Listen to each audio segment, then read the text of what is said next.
हम अयोध्या की एक घटना सुनाते हैं आपको। रामानंद संप्रदाय का एक स्थान है अयोध्या जी में, श्री बामन जी। हाँ, ठाकुर जी स्थान का नाम है श्री वैदेही वल्लभ कुंज। रसिक परंपरा का स्थान है जहाँ सहचरी भाव से श्री रघुनाथ जी किशोरी जी की सेवा की जाती है। मधुर रस की उपासना के अनुसार वहाँ उपासना की जाती है। वहाँ के जो महापुरुष थे श्री बामन जी महाराज, मूल नाम क्या था पता नहीं, पर बामन जी के नाम से वो प्रसिद्ध थे। सत्य घटना है। और हमारे यहाँ संप्रदाय में तो एकादशी व्रत होता ही है, वो भी सब करते ही थे, जैसी मान्यता थी वैसे करते थे। एक दिन उन्होंने क्या देखा कि मंदिर में श्री जानकी जी किशोरी जी थोड़ी उदास है, क्योंकि वो इस कक्षा पर पहुंचे हुए महापुरुष थे कि भगवान की नित्य सेवा में, नित्य विहार की लीला में उनका प्रवेश था। उन्होंने देखा कि मंदिर की श्री किशोरी जी का मुख कमल थोड़ा कुमलाया हुआ है, तो आचार्य चरण के नेत्र भराए। उन्होंने कहा कि जय जय स्वामिनी जी, सहचरी भाव में ना, तो स्वामिनी जी आपका मुख कमल आज उदास कैसे? उन्होंने कहा अरे कुछ मत कहो, कुछ मत पूछो। नहीं नहीं, आज तो बताना पड़ेगा, आपका मुख कमल उदास कैसे है? तो श्री किशोरी जी ने कहा कि जैसे ही एकादशी आती है बस क्या कहना। अब आजकल तो एकादशी में, शायद आजकल की एकादशी होती तो किशोरी जी को उदास नहीं होना पड़ता। उस समय की साधुओं को एकादशी थी कि थोड़ा केला रख दिया, दूध भोग लगा दिया, हो गया, ऐसी एकादशी होती थी। ऐसे थोड़ी कि दुनिया भर के व्यंजन बन जाए, पानी फल सिंघाड़े का हलवा बन जाए और फिर पूड़ी बन जाए और रबड़ी बन जाए, मलाई के पुआ बन जाए, ऐसी एकादशी नहीं थी। एकादशी जैसी होती वैसी थी, नमक का प्रयोग नहीं। तो एकादशी को भोग लगाते हैं। और किशोरी जी बोले हमारा शरीर मिथिला का है, हमको बिना महाप्रसाद के 2-4 तरह की भुजिया और खीर है, कढ़ी है, सब चीज़ बढ़िया राजभोग जैसे लगता, वैसे सुंदर थाल में भोग लगे तब हम तृप्त होके पावें, हमारे प्राण जीवन धन भी तृप्त होके पावें। अरे एकादशी को बस वही एक बार धर दिया जाता है। तो कल एकादशी आने वाली है, इसलिए हम उदास हो गए कि अब कल तो बस वही ज़्यादा से ज़्यादा फलाहारी साग और वही 2-4 केला, दूध, यही सब खा के रहना पड़ेगा। तो उनको नेत्र नहीं नहीं स्वामी जी, हमें एकादशी द्वादशी से प्रयोजन नहीं है, हमारा प्राण सर्वस्व, जीवन सर्वस्व तो आप हैं। अरे एकादशी नहीं होगी तो नरक जाएंगे, तो हमको नरक की इच्छा, नरक से हमको भय नहीं है, स्वर्ग की हमको इच्छा नहीं है। स्वर्ग नरक अपवर्ग आस नहीं त्रास है, भगवत रसिक जी कहते हैं, स्वर्ग नरक अपवर्ग आस नहीं त्रास है, जहाँ राखो तहाँ रहो मान सुख रास है। देव दया कर दान न भूलो केली को, भगवत बलित तमाल विलोक हूँ वेली को। हमारी तो, हमारा सर्वस्व आपकी प्रसन्नता है, आप चिंता मत करो। दूसरे दिन उन्होंने बढ़िया राजभोग, खीर, कढ़ी, 2-4 तरह की भुजिया, रायता, चटनी, अचार और बढ़िया सुंदर महाप्रसाद, बढ़िया कड़काया हुआ गैया का घी और बढ़िया थाल जैसे सजाते थे।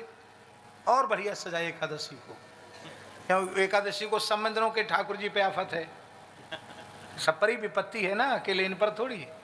अब सब ठाकुर प्रेम से यहीं प्रसाद पाएंगे। अब बढ़िया बनाया और किशोरी जी ने खूब प्रसन्न होकर पाया। उन्होंने कहा भाई देखो, हम तो ठाकुर जी का अधरामृत लेंगे, जो ठाकुर जी ने प्रेम से हम पाएंगे।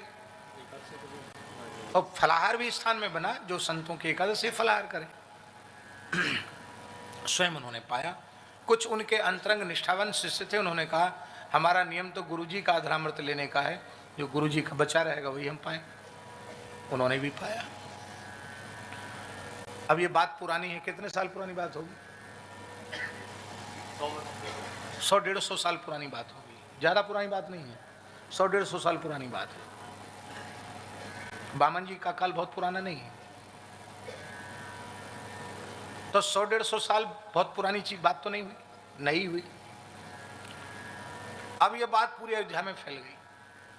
कि वैदेही वल्लभ कुंज के महापुरुष महंत श्री बामन जी महाराज ने तो एकदम मर्यादा को ताक पे धर दिया और ठाकुर जी को खूब कढ़ी भात दाल भात खूब भोग लगाया और खूब खाया, उनके चेलों ने खूब खाया और महाराज हल्ला गुल्ला मच गया अयोध्या में। लोग श्रद्धा तो रखते थे बामन जी के प्रति, लेकिन ये तो उनका शास्त्र विरुद्ध काम था। सबकी बड़ी भावना आहत हुई और वो नित्य कनक भवन दर्शन करते थे और नित्य हनुमानगढ़ी हनुमान जी का दर्शन करते थे रोज, और बाकी कुंज में रह के साधन करते थे। तो कनक भवन में तो कोई कुछ नहीं बोला उनसे। जब वो हनुमानगढ़ी गए तो हनुमानगढ़ी के जो नागा साधु हैं उन्होंने उनके साथ धक्का मुक्की करी और उनको पिटाई कर दी। कहा तुमको अयोध्या में रहना है तो जो हमारे साधुओं की पद्धति है उसी पर चलना पड़ेगा, मनमाना नहीं कर सकते हो।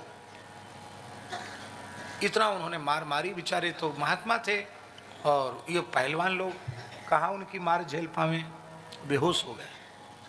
बेहोश हो गए तो मंदिर की सीढ़ियों के बाहर उनको कर दिया। थोड़ी देर में उनको होश आया। उनके मन में बिल्कुल पीड़ा नहीं हुई। वो कोई बात नहीं, हमने साधुओं का मर्यादा का उल्लंघन किया, हमको दंड मिला, कोई बात नहीं, हमें कोई कष्ट नहीं, लेकिन हम कुछ भी हो अपनी किशोरी जी के सुख को न्यौछावर नहीं कर सकते किसी दुख के कारण। पक्का निश्चय कर लिया और मन में कहा कि ठीक है, तो हम कुंज से बाहर सरयू स्नान करेंगे, उसमें तो कोई रोकेगा नहीं, और अपने कुंज में अपने सरकार को लाड़ लड़ाएंगे। अब किसी मंदिर में दर्शन करने नहीं है, ना कनक भवन जाएंगे ना हनुमानगढ़ी जाएंगे, कहीं नहीं जाएंगे। आगे आप ध्यान से सुनिए। आज तो ये घटना घट गई और वो चले गए शाम को। शाम की घटना, सवेरे जब हनुमानगढ़ी का मंदिर पुजारियों ने खोलना है, बहुत जल्दी मंदिर खुल जाता, रात को 2:30-3 बजे खुल जाता मंदिर,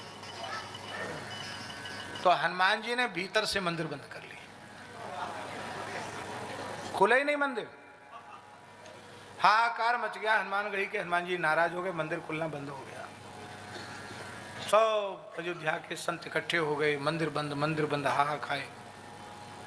हनुमान जी के भीतर से स्पष्ट आवाज सुनाई पड़ी, तुमने भगवान के प्राण प्यारे रसिक भक्त बामन जी का अपमान किया है, अब दर्शन हमारा नहीं होगा किसी को भी, हम किसी की पूजा स्वीकार नहीं करेंगे। सब रोने लगे, बोले महाराज क्षमा करो अपराध। बोले अपराध ऐसे क्षमा नहीं होगा, पालकी लेके जाओ, बामन जी को लेके आओ, बामन जी आएंगे तो मंदिर खुलेगा, नहीं तो नहीं खुलेगा। उनके ऊपर तुम अपने प्रतिबंध नहीं चला सकते। गए, बामन जी को लेके आए वैद्य वल्लभ कुंज से। वे इतने विनम्र थे, उन पालकी पे नहीं चढ़े। वे हनुमान जी ने दीनहीन का स्मरण किया तो हम आएंगे। गए, हनुमान जी को प्रणाम किया। साक्षात हनुमान जी ने अपनी भुजाओं में भर के उनको हृदय से लगाया। आज भी वह स्थान है और आज भी एकादशी को पूरा राजभोग ठाकुर